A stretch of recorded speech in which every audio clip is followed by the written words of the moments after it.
kupita hapa. Mimi kwenye ninapoenda. Sasa hivi na mara kote sipia semaji hivi. Yote. Kama jana. Mimi ngona nasoma mimi. Maji. Ndio kanyaga hadi mbali ya moto kwa sababu huwa sisi. Ndio anaingia tu. Hivi magoti. Je, rudi nyuma nyuma. Kaja na zidi. Hapa na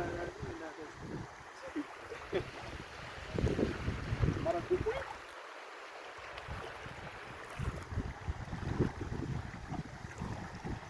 Ngoja familia. Okay, kwa kabisa. Tope. Shida sio huko. Hapa jao. Sio hapa. Asije mjaelewa. Hapa mabukiki hapa hapo. Sasa mnasema je, haya jana kule.